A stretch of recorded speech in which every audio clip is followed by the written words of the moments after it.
तो जैसा कि आपको पता हो गया कि भुर्जी आपने बना दी है। भुर्जी बनाने के बाद फिर आप वो जो मार्किंग ले चुके हो थ्रेड वहां से हटा देंगे। थ्रेड हटाने के बाद फिर हम करते हैं क्या, अपना एक्सकवेशन। ठीक है, एक्सकवेशन करने के बाद हम जो अंदर का पिट है उसका जो बेस पॉइंट है, मतलब बेस जो उसका होगा उसको हम कॉम्पैक्ट करते हैं। कॉम्पैक्ट उसको भी करेंगे, साथ ही साथ जो साइड वॉल होगी उसकी एक्सकवेशन पिट की उसको भी हम साफ कर लेते हैं। क्यों?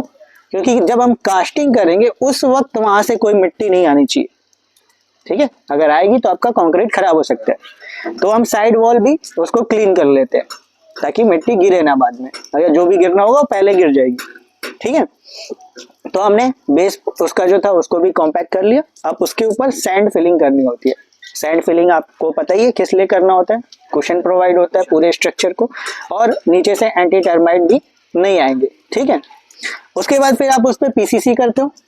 पीसीसी करने का सिंपल सा रीजन ये है कि आपको एक हार्ड स्ट्रेटा चाहिए, हार्ड बेस चाहिए जिसके ऊपर पूरा आपका जो लोड है वो आ जाए। ठीक है, आने के बाद यूनिफॉर्मली डिस्ट्रीब्यूट हो जाए आपके सॉइल को या ग्राउंड में। ठीक है, तो आपने पीसीसी की। पीसीसी करने के बाद जो भी आपका फुटिंग होगा, जो भी आपका ट्रेपेजॉइडल फुटिंग है, स्क्वायर फुटिंग है, रेक्टेंगुलर फुटिंग है, राफ्ट है, ठीक है, जो भी फुटिंग आप कराने वाले हो वो फुटिंग आती है उस पे। ठीक है, फुटिंग की कास्टिंग होती है। कास्टिंग होने के बाद फिर उस पे पेडेस्टल कॉलम की कास्टिंग होती है। उसके बाद हम करते हैं बैक फिलिंग।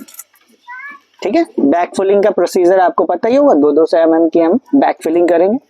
क्यों? क्योंकि अगर हम एक साथ कर देंगे तो बाद में वो क्या हो सकता है, नहीं, मिट्टी क्या होगी, सेटल डाउन हो सकती है। ठीक है, बाद में कॉम्पैक्ट होगी वो सेटल डाउन हो जाएगी। तो इसकी अच्छा है कि हम पहले से ही उसको कॉम्पैक्शन दे दें, और वो कॉम्पैक्शन तब होगा जब उसको हम फिलिंग करेंगे तो लेयर में फिलिंग करें। 2-2 mm की लेयर में, जो हमारा नॉर्म्स कहता है वो 2-2 mm की लेयर में हम उसको फिलिंग करके कॉम्पैक्शन करेंगे। ठीक है, तो हम पहुंच गए अभी किस पे, ग्राउंड लेवल पे। ग्राउंड लेवल पे पहुंचने के बाद हमने क्या किया था, next step one line brick work. ठीक है, तो अभी जैसे यहाँ पे आप देख रहे होगे, किसी भी आप बीम के नीचे देखो तो वहां पे आपको ब्रिक वर्क नजर आ रही होगी। ठीक है, तो ये होता है वन लाइन ब्रिक वर्क। उसके ऊपर फिर आपका ग्राउंड बीम आता है, ग्राउंड बीम आता है। ठीक है, ग्राउंड बीम आपने जो अभी पढ़ा होगा, ग्राउंड बीम उसमें कॉन्क्रीटिंग करने के लिए आपने उसका एस्टिमेशन निकाला था। तो उसके लिए आपको क्लियर स्पैन चाहिए उसका, और उसकी जो भी है साइज है, डायमेंशन जो है, ठीक है, लेंथ इनटू ब्रेथ। ठीक है, अब यहाँ पे जो भी है उसका आपको जैसे मेजरमेंट कर भी सकते हो। आप लोग मेजरमेंट टेप लाए हो तो आप उसको प्रोसीजर कर भी सकते हो। ये कितने बाय कितने का आपका ये बीम है, तो जितना भी वॉल्यूम आपका आया वो आपकी कंक्रीट की वॉल्यूम उस तरह से निकल जाती है। और ये जो कंक्रीटिंग आपको करनी है, इसको करने के लिए आपको शटरिंग लगानी पड़ेगी। तो आपने अभी तक जब आपने पेडेस्टल कॉलम कास्ट किया था तो उसमें आपने एक चीज पढ़ी थी कि आपको शटरिंग करने के लिए sum of all side into height चाहिए होता है। ठीक है, तो उसमें सम ऑफ ऑल साइड ले रहे थे क्योंकि चारों तरफ हमें शटरिंग लगानी थी। यहाँ पे भी हम सम ऑफ ऑल साइड ही लेंगे, लेकिन इस केस में क्या हमें देखने को मिल रहा है कि नीचे हमने ब्रिक वर्क कर रखा है तो वहां पे शटरिंग लगाने की जरूरत नहीं है। साइड बाय साइड हमें शटरिंग लगानी है ताकि हमारा जो कंक्रीट है वो ओवरफ्लो ना हो जाए, गिर ना जाए बगल में, है ना। और ऊपर से हमें शटरिंग नहीं लगानी है क्योंकि ऊपर से ही हम कंक्रीट को पोर करते हैं, फिल करते हैं, है ना। तो यहाँ पे आप देख रहे हो MS प्लेट का यूज हो रखा है। कहीं पे आप देखोगे कि आपको क्या चीज है, प्लाईवुड का यूज होता है, लेकिन बेटर क्या होता है, MS प्लेट यूज करो, उससे आपकी फिनिशिंग ज्यादा अच्छी आएगी। ठीक है, तो यहाँ पे आपने ग्राउंड बीम कास्टिंग देखी अभी, साइड पे भी इस तरह से कास्टिंग होती है प्रॉपर। इसके बाद फिर इसका जो प्लेट है वो निकाल देते हैं। निकालने के बाद फिर आगे का जो भी है उसको फिनिश करते हैं। ठीक है, अब ग्राउंड बीम हो गया। ग्राउंड बीम के ऊपर क्या करते हैं हम, क्या पढ़ा था हमने ग्राउंड बीम के ऊपर, ब्रिक वर्क आता है। ब्रिक वर्क आ गया। ब्रिक वर्क कहाँ तक जाएगा, वो सील तक, सील तक चला जाएगा। ग्राउंड बीम की बात कर रहा हूँ, ग्राउंड बीम के ऊपर, हाँ सर, उसके बाद ग्राउंड बीम के ऊपर भी वन लाइन ब्रिक वर्क करते हैं, उसके ऊपर DPC करेंगे। अब DPC करेंगे तो DPC करने का क्या रीजन होता है,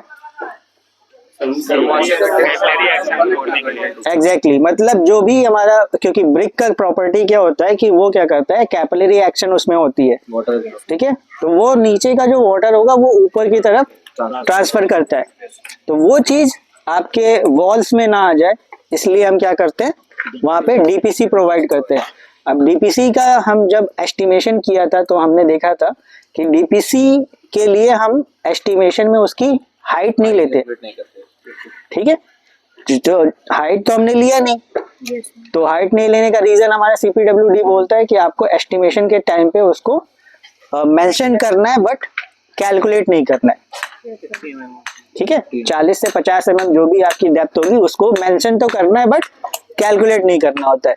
तो यहाँ पे सिर्फ आपका जो डीपीसी का यूनिट आएगा वो आपका स्क्वायर मीटर में आ जाता है ना।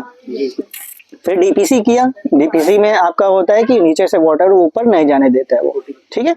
लेकिन डीपीसी करते वक्त आपने देखा होगा कि वाइब्रेटर का यूज नहीं होता, थिकनेस कम होती है, क्योंकि उसकी थिकनेस कम होती है। उसमें अगर हम वाइब्रेटर यूज करेंगे तो वो पूरा कंक्रीट इधर उधर फैल जाएगा, ठीक है। तो इसलिए हम वाइब्रेटर यूज नहीं किए। तो वाइब्रेटर जब यूज नहीं हुआ कंक्रीट में तो उसमें वॉइड्स रहेंगे, वॉइड्स रहेंगे, और वो वॉइड्स जो है वहां से हमारा क्या हो सकता है, वाटर सीपेज हो सकता है। तो उसको बचाने के लिए हम उसके ऊपर बिटमिन का कोट करते हैं, ठीक है, जो उस वॉइड्स को भी फिल कर देता है ना। फिर उसके ऊपर हमारा उसके ऊपर फिर से ब्रिक वर्क हम स्टार्ट करते हैं और वो जाता है आपका प्लिंथ लेवल तक, प्लिंथ लेवल तक आपकी ब्रिक वर्क जाती है।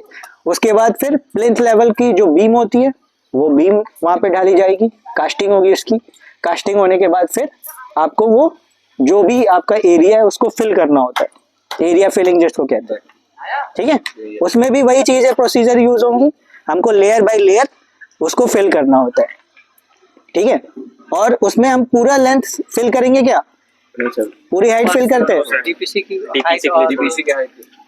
की हाइट या पीसीसी की हाइट, जो ऊपर हमें 100 mm का पीसीसी देना है, ठीक है, उसको हमको छोड़ना पड़ेगा ना, तो उतना हम छोड़ देते हैं, बाकी का फिलिंग कर देंगे, ठीक है। फिर पीसीसी कर देंगे जो फ्लोर पीसीसी होती है, और उसके बाद फिर आगे का स्ट्रक्चर स्टार्ट होता है। तो यहाँ तक आपको क्लियर है? चलिए अब नेक्स्ट साइड पे चलेंगे, वहां पे देखेंगे कैसे हमारा ब्रिक वर्क उसके ऊपर आता है, सील बैंड क्या होता है, अलग अलग लेवल्स क्या होते हैं, लिंटल लेवल क्या होता है, स्लैब क्या होता है, स्लैब लेवल क्या होता है, स्लैब बीम लेवल क्या होता है, ये सारी चीजें आगे चल के हम नेक्स्ट साइड पे देखते हैं, ठीक है। तो उसके बाद फिर आपको करना क्या होता है, ब्रिक वर्क करना है। जैसे कि आप यहाँ पे देख रहे हो साइड पे ही कि यहाँ पे क्या ब्रिक वर्क का काम चल रहा है, ठीक है, ये मैसन है जो अपना ब्रिक वर्क कर रहे हैं। तो यहाँ पे आप देखोगे ये जो ब्रिक वर्क होगी, अगर इनके साइड पे सील बैंड प्रोवाइड होगा तो ये अपना सील बैंड जो लेवल होता है वहां तक जाएंगे और उसके ऊपर फिर सील बैंड प्रोवाइड करेंगे, फिर उसके ऊपर फिर से ब्रिक वर्क स्टार्ट होगा, ठीक है। अगर सील बैंड नहीं होगा तो वो सील बैंड नहीं प्रोवाइड करेंगे, डायरेक्टली वो ऊपर चले जाएंगे। लेकिन सील बैंड प्रोवाइड करना होता है, हमने जैसे अपना पढ़ा था, ठीक है। लेकिन क्यों करना होता है उसका भी आपको आगे चल के प्रोवाइड बताऊंगा, एक जहाँ पे विंडो वाला सेक्शन होगा वहां पे मैं आपको बताऊंगा कि कहाँ पे कैसे और कितना सील बैंड प्रोवाइड करना होता है और उसका नुकसान क्या है अगर नहीं देते हैं तो, और देते हैं तो फायदा क्या क्या चीजें मिल सकती है, ठीक है। तो यहाँ पे जैसे कि आप लोग ब्रिक वर्क देख रहे हो, ये आउटर वॉल है, यहाँ पे 200 mm की वॉल होनी जरूर होगा, वो अपने ड्राइंग के हिसाब से काम कर रहे हैं। तो हमेशा एक चीज का याद रखना है कि हमें जो काम करना होता है ड्राइंग के हिसाब से ही चलना होता है, ठीक है।